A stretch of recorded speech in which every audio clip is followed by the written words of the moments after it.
Hello दोस्तों, जय श्री कृष्ण, राधे राधे। तो दोस्तों, आज सावन के तीसरे सोमवारी व्रत कथा सुनाने जा रहे हैं। तो दोस्तों, ये कथा अंत तक सुने। आज यानी 28 जुलाई को सावन सोमवार का तीसरा व्रत रखा जाता है। दोस्तों, इस दिन शिव जी की पूजा करना और सोमवार व्रत कथा का पाठ करना और सुनना बहुत ही शुभ होता है।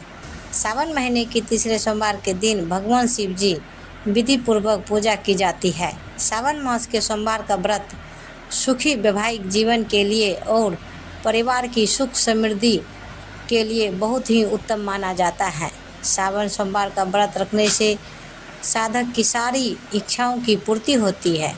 सावन सोमवार का व्रत करने से और शिव जी की सच्चे मन से पूजा करने से साधक को मन चाहे वर की भी प्राप्ति होती है। आज यानी 28 जुलाई को सावन सोमवार का तीसरा व्रत रखा जाता है।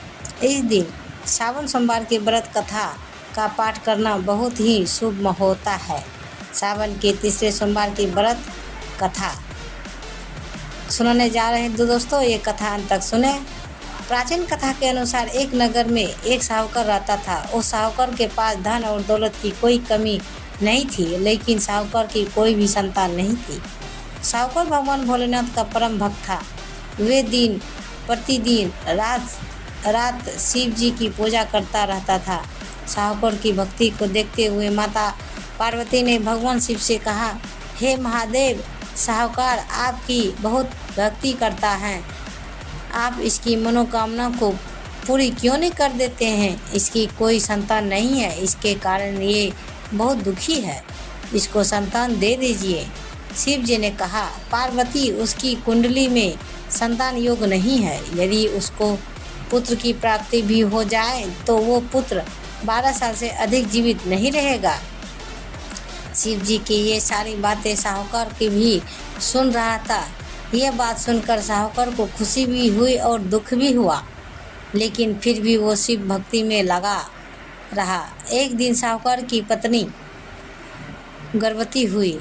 उसने एक बालक को जन्म दिया। वो बालक देखते ही देखते 11 साल का हो गया। साहूकार ने अपने पुत्र को शिक्षा प्राप्त करवाने के लिए उसको मामा के पास काशी भेज दिया। इसके साथ ही साहूकार ने अपने साले को कहा कि रास्ते में ब्राह्मण को भोजन करवा दे। काशी के रास्ते में एक राजकुमारी का विवाह हो रहा था। जिसका विवाह होने वाला था, पति के आंख से काना था। दूल्हे के पिता ने जब साहूकार के बेटे को देखा तो उसके मन में ख्याल आया कि क्यों ना अपने बेटे को घोड़े से हटाकर इस बालक को घोड़े पर बैठा दिया जाएगा और विवाह के बाद अपने बेटे को ले आया जाएगा।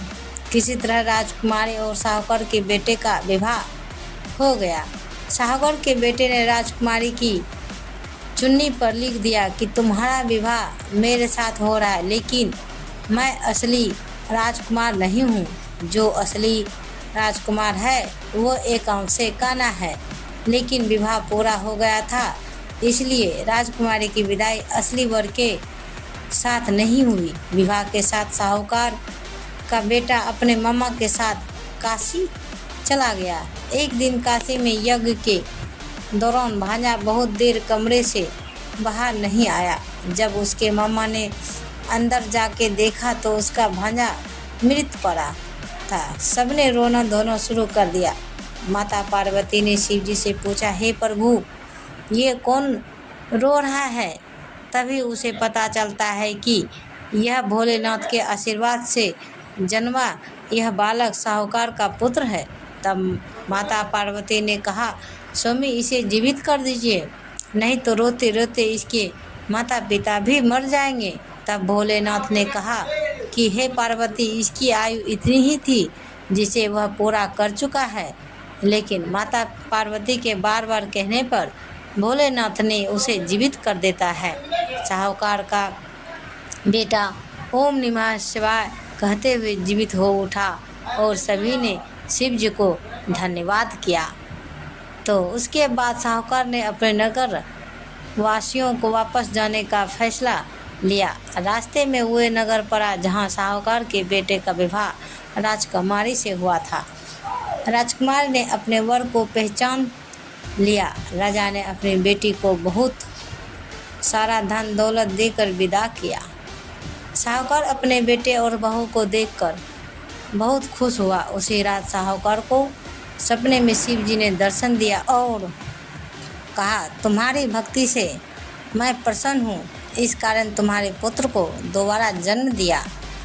इसलिए तब से ऐसा माना जाता है कि जो भी व्यक्ति भगवान शिव की पूजा अर्चना सच्चे मन से करते हैं और इस कथा को अच्छे से सुनते हैं, मन से पाठ करते हैं, उसकी सारी मनोकामना पूरी होती है और उसी का फल उसको मिला। तो प्रेम से बोलिए जय माता दी, हर हर महादेव। तो ये कहानी आप सबको कैसी लगी प्लीज़ हमें कमेंट बॉक्स में ज़रूर बताइए। पूरी कहानी सुनने के लिए धन्यवाद दोस्तों। ऐसी कहानियाँ सुनने के लिए हमारे चैनल को सब्सक्राइब करें और वीडियो को लाइक ज़रूर करें। धन्यवाद। तो दोस्तों मिलते हैं अगले वीडियो के साथ, तब तक बाय बाय दोस्तों, जय हिंद।